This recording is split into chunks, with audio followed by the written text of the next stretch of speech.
Baik, Guru akan langsung sampaikan ke materi pendidikan karakter.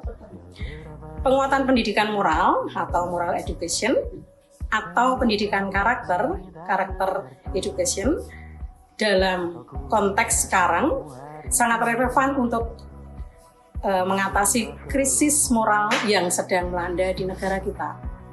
Krisis tersebut antara lain berupa meningkatnya pergaulan bebas, maraknya angka kekerasan anak-anak dan remaja, kejahatan terhadap teman, pencurian remaja, kebiasaan menyontek, penyalahgunaan obat-obatan, pornografi, dan perusakan milik orang lain sudah menjadi masalah sosial yang hingga saat ini belum dapat diatasi secara tuntas. Oleh karena itu, betapa pentingnya pendidikan karakter. Pengertian pendidikan karakter. Thomas Likona menyatakan bahwa pengertian pendidikan karakter adalah suatu usaha yang disengaja untuk membantu seseorang sehingga ia dapat memahami, memperhatikan, dan melakukan nilai-nilai etika yang inti. Kemudian menurut Kamus Psikologi, karakter adalah kepribadian ditinjau dari titik tolak etis atau moral. Misalnya, kejujuran seseorang, dan biasanya berkaitan dengan sifat-sifat yang relatif tetap. Pendidikan karakter adalah pendidikan budi pekerti plus, yaitu yang melibatkan aspek pengetahuan, kognitif, perasaan, feeling, dan tindakan atau action. Dan menurut Thomas Likona, tanpa ketiga aspek ini, maka pendidikan karakter tidak akan efektif. Dan kita perlu tahu ada 9 pilar karakter yang berasal dari nilai-nilai luhur universal, yaitu yang pertama, karakter cinta Tuhan dan segenap ciptaannya. Yang kedua, kemandirian dan tanggung jawab. Yang ketiga, kejujuran atau amanah diplomatis. Yang keempat, hormat dan santun. Kelima, dermawan, suka menolong, dan gotong royong atau kerjasama. Yang keenam, percaya diri dan pekerja keras. 7, kepemimpinan dan keadilan. 8, baik dan rendah hati. Dan yang kesembilan, karakter toleransi, kedamaian, dan kesabaran. Kesembilan pilar karakter itu diajarkan secara sistematis dalam model pendidikan holistik menggunakan metode knowing the good, feeling the good, dan acting the good. Setelah mempelajari pendidikan karakter, maka akan tumbuh kesadaran bahwa orang mau melakukan perilaku kebajikan karena dia cinta dengan perilaku kebajikan itu.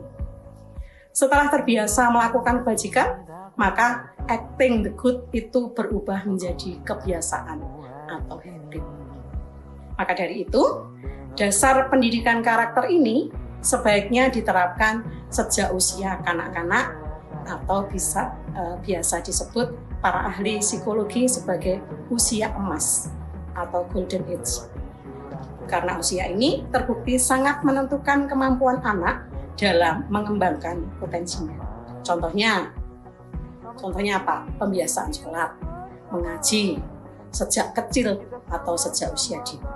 Sebuah buku yang berjudul Emotional Intelligence and School Success mengkompilasikan berbagai hasil penelitian tentang pengaruh positif kecerdasan emosi anak terhadap keberhasilan di sekolah. Dikatakan bahwa ada sederet faktor-faktor risiko penyebab kegagalan anak di sekolah. Faktor-faktor risiko yang disebabkan ternyata bukan terletak pada kecerdasan otak, tetapi pada karakter, yaitu rasa percaya diri, kemampuan bekerja sama, kemampuan bergaul, kemampuan berkonsentrasi, rasa empati, dan kemampuan berkomunikasi. Hal itu sesuai dengan pendapat Daniel Goleman tentang keberhasilan seseorang di masyarakat. Ternyata 80% dipengaruhi oleh kecerdasan emosi dan hanya 20% ditentukan oleh kecerdasan otak atau IQ. Anak-anak yang mempunyai masalah dalam kecerdasan emosinya akan mengalami kesulitan belajar, bergaul, dan dapat mengontrol emosi. Sekarang kita akan melihat dampak pendidikan karakter terhadap keberhasilan akademis. Yang pertama, meningkatkan motivasi siswa sekolah dalam meraih prestasi akademik pada sekolah-sekolah yang menerapkan pendidikan karakter. Yang kedua, menurunkan perilaku negatif siswa yang dapat menghambat keberhasilan akademik. Yang ketiga, berpengaruh positif kecerdasan emosi anak terhadap keberhasilan di sekolah. Sekarang kita akan lihat nilai-nilai dalam pendidikan karakter. Ada 18 butir nilai-nilai pendidikan karakter, yaitu religius, jujur, toleransi, disiplin, kerja keras, kreatif, mandiri, demokratis, rasa ingin tahu, semangat kebangsaan, cinta tanah air, menghargai prestasi, bersahabat atau komunikatif, cinta damai, gemar membaca, peduli lingkungan, peduli sosial, dan tanggung jawab. Seiring sosialisasi tentang relevansi pendidikan karakter ini, semoga dalam waktu dekat tiap sekolah bisa segera menerapkannya, agar nantinya lahir generasi bangsa yang selain cerdas juga berkarakter sesuai nilai-nilai luhur bangsa dan agama. Sekian, terima kasih.